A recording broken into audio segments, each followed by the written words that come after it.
Here's a demonstration of Project 2 for NET701. This is my AWS account.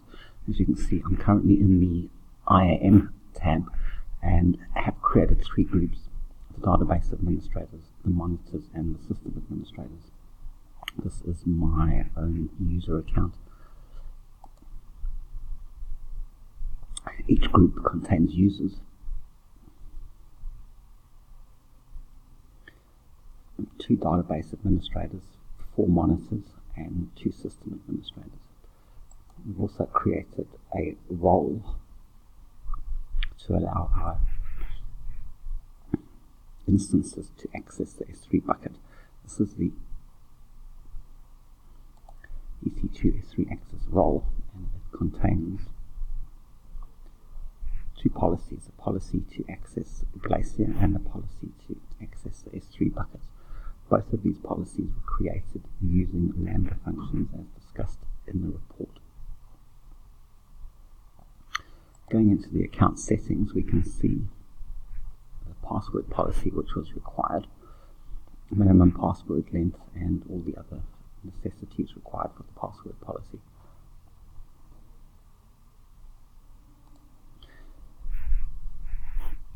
We were also required to set up an administrator policy, giving the administrator multi-factor authentication, which you can see is enabled here. They also need console access, which is enabled here, and programmatic access is via the use of keys. Next, I'm showing my VPC, the production VPC, which I created. In that VPC, I created a total of 8 subnets. There are 2 private subnets. Sorry, there are 2 public subnets and 3 private subnets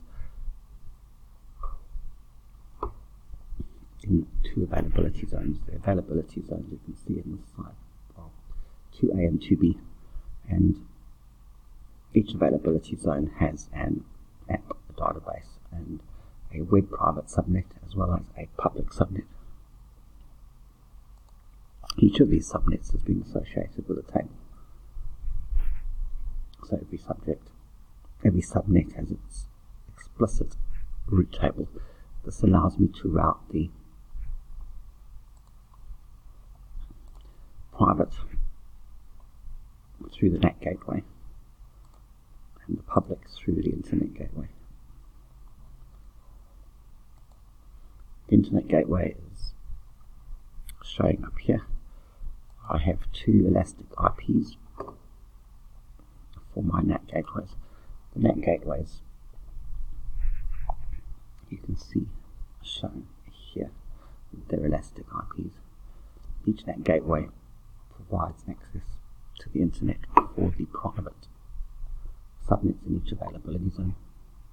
For security purposes, you can see here the 5 security groups created from the top. The first is the web load balancer security group, and as you can see, this allows in HTTP and HTTPS. In reality, we would only allow HTTPS access here. Moving down the web tier, uses port 8080 and port 22 for SSH. For demonstration purposes, I've included port 80. Production would only be 8080.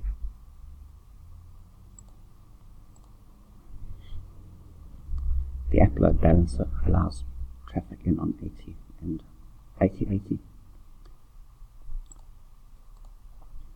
The app tier, same as the web tier, 80, 80, 80 and 22. And finally the database tier, which only allows access in on 3306. This is for MySQL. Each of these security groups,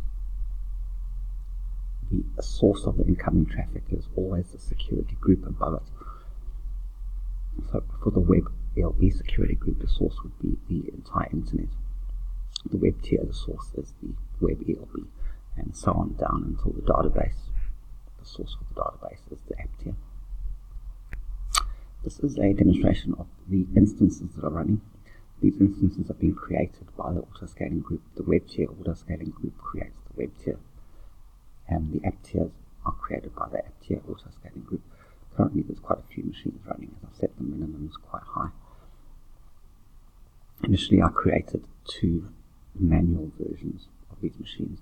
This allowed me to make 2 images, an app image and a web image, and these images are used by the autoscaling groups.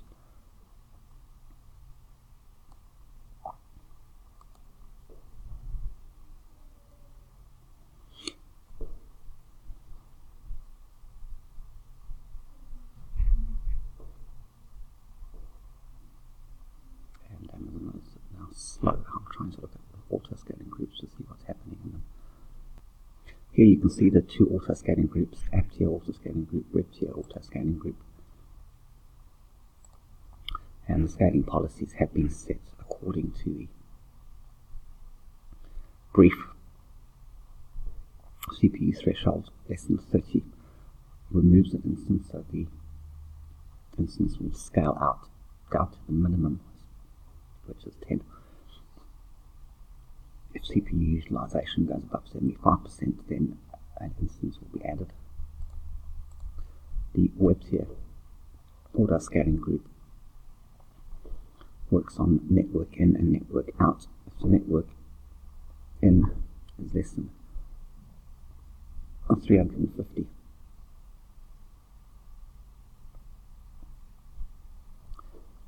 gigabytes, then an instance is removed.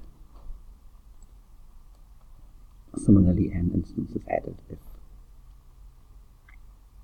network in exceeds 750 megabytes per second. Sorry, gigabytes per second. No, that's megabytes. As can be seen in this autoscaling group, I've set the minimum and maximum. This is based on the numbers discussed in the report. The maximums are based on the doubling in 3 years. These autoscaling groups use the following launch configurations. These launch configurations were created using the AMIs initially created. The other thing to show here is the 2 load balancers.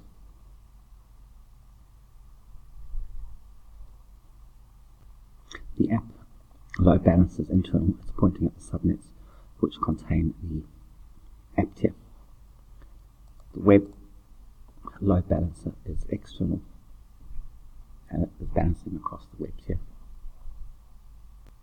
Here's a demonstration of the target groups, the web tier target group with healthy instances, as well as the app tier target group. These are the target groups which are targeted by the load balancers.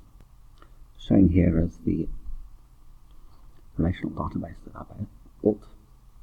That's called GoGreen database. It's based on the MySQL engine. For demonstration purposes, this is a free tier database and does not have the same functionality. Does not have the same functionality as a production database.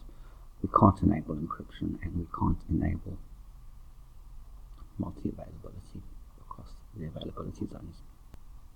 The next step was to set up a simple notification service. This one here is to report on HTTP 400 errors. This is the topic I've set up, and I have subscribed myself as an administrator to this topic. All the admins would be subscribed to this topic, and they would receive a notification via the email when this SNS is activated. The activation of this SNS is through CloudWatch. We've set up an additional alarm in CloudWatch.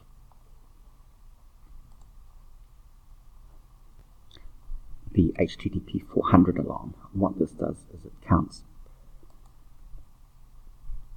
the number of HTTP 400 errors, and if this target count reaches 100 in a minute, then a message is sent. A trigger is sent to the SNS.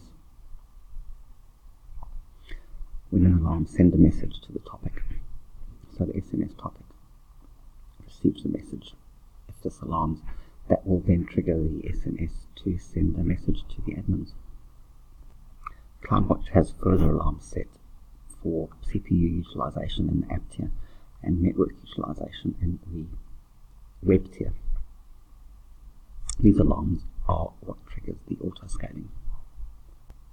For storage purposes, we have created an S3 bucket, the Go Green main bucket. This is where documents and images will be stored. As you can see at the moment, I have AWS logs stored in their own folder. I have a picture, which is in standard storing class. I have another picture, which is in standard infrequent access class. And we have set up lifecycle policies, an infrequent access lifecycle policy which moves documents to an infrequent access class when they reach 30 days. Any document 30 days old will be transitioned to standard infrequent access class, which is a cheaper version. There's also a Glacier rule which transitions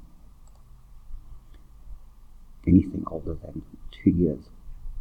It's transitioned to Glacier class, which means that it is cheaper, although more difficult to access.